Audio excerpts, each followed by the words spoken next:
दोस्तों आप देख रहे हैं नया इनकलाब टीवी न्यूज़। हम इस वक्त मौजूद हैं अल्मास कॉलोनी के केजीएन हॉल में। Social democratic party of India शहर में कई मुद्दों पर काम कर रही है।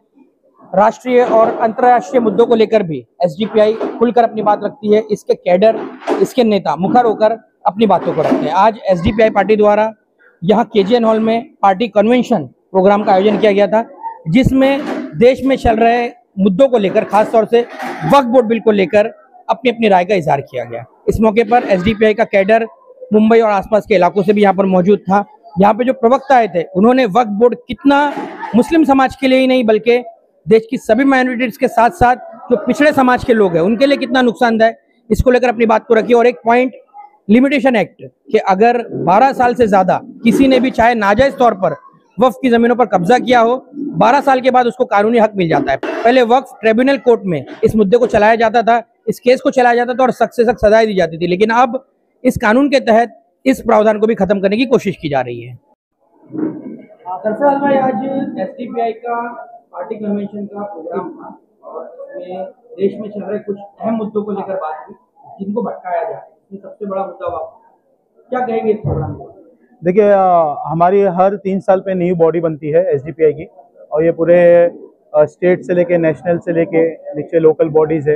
हर 3 साल पे हमारा जो डेमोक्रेटिक वे है उसके इलेक्शन होता है, और वो इलेक्शन के बाद हमारा पार्टी कन्वेंशन होता है, जिसमें हम वक्त हालात के बारे में और पार्टी उस पर क्या काम कर रही है, पार्टी का काम करने का स्टाइल क्या है, पार्टी की आइडियोलॉजी क्या है, वो हम हमारे मेंबर्स, कैडर्स को और हमारी जो WIM है, लेडीज़ विंग है, उनको बुला के हम पार्टी की आइडियोलॉजी देते हैं।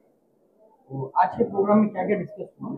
आज के प्रोग्राम में ये डिस्कस हुआ कि जो वक्फ बिल, जो सबसे बड़ा मुद्दा था वक्फ बिल का, जो ये बीजेपी सरकार लाई है, काला कानून, तो ये बिल के खिलाफ जब कोई आवाज नहीं उठाया था, तो ये बिल के खिलाफ एक वाहिद एसडीपीआई पार्टी थी जिन्होंने पूरे हिंदुस्तान में अवेयरनेस प्रोग्राम चलाया, प्रोटेस्ट की, हैंड बिल बांटे, ये बिल के जो बिल थी उसको जलाए, फाड़े। तो इसको देखते हुए जब ये पूरे हिंदुस्तान की पब्लिक अवेयर होने लगी, जब पूरे हिंदुस्तान की पब्लिक को मालूम पड़ने लगा कि काला कानून कितना खराब है, तो ये बीजेपी ने एक गंदा मंसूबा किया, हमारे नेशनल प्रेसिडेंट एमके फैजी साहब को अरेस्ट किया। अरेस्ट करने का भी ऐसा तरीका से अपनाया कि एमके फैजी साहब खुद ईडी डिपार्टमेंट जा रहे थे, उनकी हियरिंग थी। इससे पहले भी वो 3 हियरिंग अटेंड कर चुके जनवरी महीने में, लेकिन उन्होंने ये गंदा प्लानिंग किया कि उनको एयरपोर्ट पर अरेस्ट किया और ऐसा शो किए कि ये भाग रहे थे, हमने इनको पकड़ के लाया। तो ये फॉल्स उनका जो तरीका था काम करने का वो गलत था, लेकिन ठीक है, आज नहीं तो कल हमारे फैजी साहब इंशाल्लाह बेल पे बाहर आ जाएंगे, उसकी पूरी तैयारी चालू है। लेकिन हमारे लीडर्स को हम सैल्यूट करते, जेल के अंदर भी रह के वो ये बोल रहे हैं कि ये काला कानून हम इंशाल्लाह लागू होने नहीं देंगे। राहिल भाई, कई अहम मुद्दों पे आज एसडीपीआई के पार्टी कन्वेंशन में गुफ्तगू की गई है, बातें की गई है। कुछ कानून, जो वक्फ का जो काला कानून है, इसको लेकर आपने अपनी बातों को रखा है, तो हम चाहेंगे कि आप मुख्तसरन इस पर रोशनी डालिए कि कितना खतरनाक ये कानून है, मुस्लिम समाज के लिए नहीं बल्कि इसके चलते अब आगे चल के देश के जो पसमानदा तबकात है, अब उन पर भी निशाना साधा है। क्या करें? देखिए, सबसे पहले तो मैं आप लोगों का शुक्रगुजार हूँ कि आप लोगों ने हमें अपनी बात रखने का मौका दिया। देखिए, आज का कन्वेंशन हमने 2 मुद्दों पर लिया था। एक पहला मुद्दा था कि हमारे नेशनल प्रेसिडेंट जनाब एमके फैजी साहब को रमज़ान के महीने में ईडी के एक पुराने केस में अरेस्ट किया गया, उसको हमने तफसील से हमारे कैडर्स के सामने रखा। और दूसरा जो मुद्दा था, जो अभी करंट इशू पूरे मुल्क में चल रहा है वक्फ के ताल्लुक से, वक्फ तरमीमी कानून, मैं आपको बता दूं कि जब ये कानून बिल बना था तब से लेकर एक सियासी जमात social democratic party of India अपने डंडे, अपने झंडे और अपने बैनर के साथ में मुल्क की सड़कों पर एहतजाजी मुजाहरे कर रही थी। कई सैकड़ों मुजाहरे करने के साथ साथ हमने जब ये कानून बिल था, हमने इसको जलाया और मुल्क की आवाम को ये और दीगर लोगों को, दीगर पार्टीज को मैसेज दिया कि सिर्फ एक ही पार्टी है जो इसका विरोध कर रही है मुल्क की सड़कों पर। इसी के साथ साथ एक आवाम को जागरूक करने का अभियान social democratic party of India की तरफ से चलाया गया। इसी के चलते हमारे जो नेशनल प्रेसिडेंट है एमके फैजी साहब के ऊपर एक वेंडेटा पॉलिटिक्स, यानी बदले की भावना से लिया गया एक्शन उनके ऊपर किया गया और उनको ईडी के जरिए जेल में डाला गया है। आज मैं इस मौके पर आप लोगों के जरिए बताना चाहता हूं कि एक वकला का पैनल इनके फैजी साहब के लिए कोशा है और बहुत जल्द वो जमानत मिल जाएगी, क्योंकि ये केस जो है social democratic party of India के साथ साथ दीगर माइनॉरिटीज के लीडरान के लिए भी एक मैसेज है, एक संदेशा है कि जो सरकार की पॉलिसी, गलत पॉलिसियों के खिलाफ में आवाज उठाएगा, जो हमारा रास्ता काटेगा, हम उनको जेलों में डालेंगे। इसकी मिसाल माजी में दिल्ली के जो साबिक सीएम है उनको भी जेल में डाला गया था। जब इन्होंने सीएम को नहीं बख्शा तो ये किसी और को नहीं बख्शेंगे। दूसरे तमाम लीडरान को इससे सबक लेने की जरूरत है। के ताल्लुक से कुछ लिमिटेशन एक्ट के बारे में सरफराज भाई ने भी जिक्र किया था और कहा था कि आपने उसके बारे में कुछ बातें बताई, तो हम चाहेंगे कि इन शॉर्ट आप वो चीजें बताइए, क्योंकि देखिए राहिल भाई कई प्रोग्राम्स हो रहे हैं, लोग इस पर आवाज उठा रहे हैं, लेकिन एक कड़वी हकीकत है कि मुस्लिम समाज जो है उसमें अब भी अवेयरनेस नहीं है। इसमें बोलते हुए हमको कोई शर्म महसूस नहीं होनी चाहिए। तो हम चाहेंगे कि बड़े बड़े वीडियोस तो लोग देखते नहीं है, लेकिन मुख्तसरन आप बता दे तो ये शायद कोई भी कौन देख ले। वक्फ के ताल्लुक से मैं मुख्तसर में एक बात कहना चाहूँगा कि वक्फ क्या है, ये हमारे लोगों को या मुल्क की आवाम को, बिलखुसूस मुसलमानों को पता ही नहीं है। वक्फ वो है, वक्फ का जो वक्फ है एक अरबिक लफ्ज़ है। वक्फ मानी ठहरा देना, रोक देना, स्टॉप कर देना। हमारे आबा व अजदाद ने, हमारे बुजुर्गों ने अल्लाह की खुशनुदी के लिए खाली सवाब की नीयत से अपनी ज़मीन जायदाद जो अपनी खून का पसीने की कमाई से खड़ी की थी, वो इस मकसद से उन्होंने वक्फ की कि कल को इसके ऊपर मदरसे बने, मसाजिद बने, कब्रस्तान बने और लोगों की भलाई के काम हो। अब मैंने जुमला था कि अल्लाह की खुशनुदी के लिए, मतलब ये हमारा शरई और धार्मिक इशू है। मगर सरकार ये बता रही कि नहीं, आपने वक्फ किया, ये शरई नहीं है, ये तो एक समाजी इशू है ना, क्योंकि आपने चैरिटी कर दिया। अब बताइए, इसी के साथ में पूरे मुल्क में अलग अलग मंदिरों की जायदादें हैं। अब सरकार वक्फ के अंदर गैर मुस्लिमों को शामिल कर रही है, जिसमें मर्द भी होंगे, औरतें भी होंगी। तो हम तो, जैसे मैंने अभी अपनी स्पीच में भी कहा, शरीयत इसमें क्या कह रही है, लकुम दीनुकुम वलिय दीन, तुम्हारा दिन तुम्हारे साथ, हमारा दिन हमारे साथ। हमको मंदिर के इसमें कोई इंटरेस्ट नहीं है, हम तो हमारे वक्फ को बचाना चाह रहे हैं। मगर सरकार गलत तरीके से इसको हड़पने की कोशिश की जा रही है। पूरे मुल्क के अंदर हम देखें, जहां जहां मसाजिद है, पुरानी मसाजिद, वक्फ बाय यूजर इसके अंदर एक कॉज है, उसको भी समझने की जरूरत है।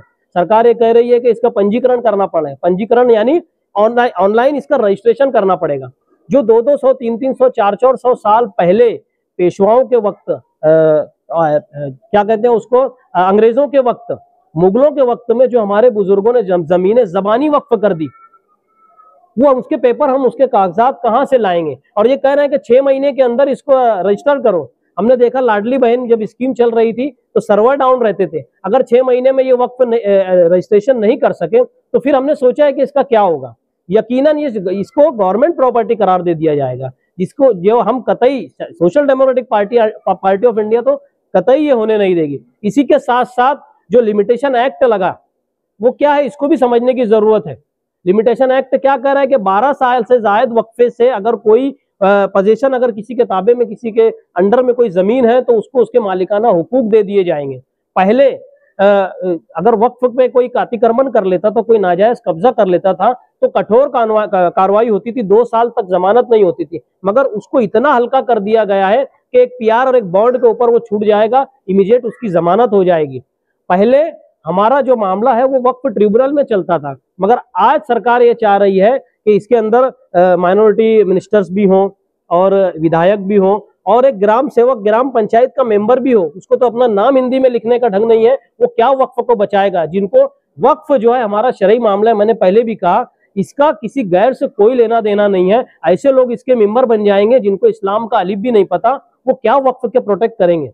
और हम लोगों का एकदम सीधा स्टैंड है कि ये सरकार वक्फ को बचाने के लिए नहीं, बल्कि वक्फ की करोड़ों रुपए की इमलाक को लूटने के लिए इस बिल को कानून बनाकर पेश कर रही है। मगर social democratic party of India आखिरी दम तक इस कानून के खिलाफ में मुल्क की सड़कों पर एहतजाज करती रहेगी। देखिए, मोदी जी जैसे डॉक्यूमेंट मांग रहे हैं, 200-300 साल पहले जो वक्फ कर दिए उनका डॉक्यूमेंट दो। मोदी जी अपनी बर्थ सर्टिफिकेट भी नहीं शो कर सकते, मोदी जी के दादा की भी बर्थ सर्टिफिकेट वो खुद नहीं शो कर सकते, तो इतना पुराना डॉक्यूमेंट उनको मांगने का राइट नहीं है। 70s के पहले पैदा हुए लोगों को आज बर्थ सर्टिफिकेट निकालने में ये तो आप, उनके पास है ही नहीं ना।